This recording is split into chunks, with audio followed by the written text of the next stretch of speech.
नमस्कार. जय महाराष्ट्र. साहेब, आम्हाला क्षमा करा. शिंदे गटातील आमदारांची उद्धव ठाकरेंना भावनिक विनंती. मातोश्रीच्या वेशीवर परतण्यासाठी धावपळ. काय आहे सविस्तर बातमी, नक्की पाहूया. राज्याच्या राजकारणात गेल्या 2 वर्षापासून सुरू असलेल्या राजकीय अस्थिरतेला नवी कलाटणी देणारी अत्यंत मोठी बातमी समोर आली आहे.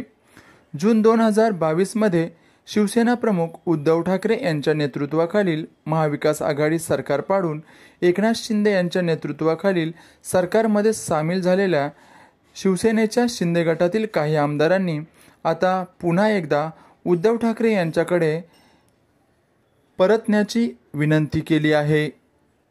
सुमारे 5 ते 8 आमदार गेल्या काही आठवड्यांपासून मातोश्रीच्या संपर्कात असून आगामी विधानसभा निवडणुकीपूर्वी आपला राजकीय भविष्य सुरक्षित करण्याच्या प्रयत्नात आहेत. एकनाथ शिंदे यांच्यासोबत गेलेल्या आमदारांमध्ये प्रचंड अस्वस्थता पसरली आहे. यामागे अनेक महत्त्वपूर्ण कारणे आहेत. प्रामुख्याने महायुतीमध्ये राष्ट्रवादी काँग्रेसचे नेते अजित पवार यांच्या प्रवेशामुळे निर्माण झालेली कोंडी हे प्रमुख कारण आहे. अजित पवार यांच्याकडे राज्याच्या अर्थ खात्याची जबाबदारी असल्याने शिंदे गटाच्या आमदारांना त्यांच्या मतदारसंघात विकास कामांसाठी पुरेसा निधी मिळत नसल्याच्या तक्रारी वाढल्या आहेत. वित्त विभागात अडकलेल्या फाईल्स आणि उपमुख्यमंत्र्यांकडून होणारी कथित उपेक्षा यामुळे आमदारांमध्ये कमालीची नाराजी आहे. एका आमदाराने नाव न घेण्याच्या अटीवर सांगितले, आम्ही ज्या अपेक्षेने भाजपासोबत गेलो त्या पूर्ण झाल्या नाहीत. आम्हाला सातत्याने दुय्यम वागणूक मिळत आहे. निधी नाही, स्थानिक प्रशासनात दखल नाही. जनतेला काय उत्तर द्यायचे हा मोठा प्रश्न आहे. यापेक्षा उद्धव साहेबांसोबत राहिलेले बरे, अशी भावना अनेकांची झाली आहे. ठाकरे गटाला मिळालेल्या सहानुभूतीच्या लाटेमुळे गद्दार म्हणून हिणवल्या गेलेल्या आमदारांना मतदारांसमोर जाणे कठीण झाले आहे.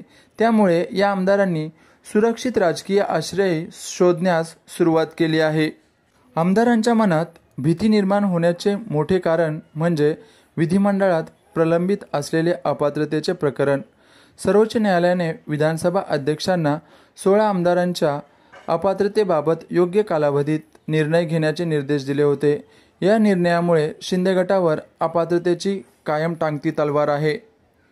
जरी विधानसभा अध्यक्षांनी या आमदारांना पात्र ठरवले असले तरीही हे प्रकरण पुन्हा एकदा सर्वोच्च न्यायालयात आव्हानित केले जाण्याची दाट शक्यता आहे. कायदेशीर गुंता वाढल्यास आणि न्यायालयाचा निर्णय विरोधात गेल्यास आपली आमदारकी धोक्यात येऊ शकते. या भीतीने काही आमदारांनी आतापासूनच प्लॅन बी सुरू करण्यास सुरुवात केली आहे. ठाकरेंसोबत परत गेल्यास ते आपला गट मजबूत करू शकतील आणि अपात्रतेच्या धोक्यातून वाचू शकतील, असा या आमदारांचा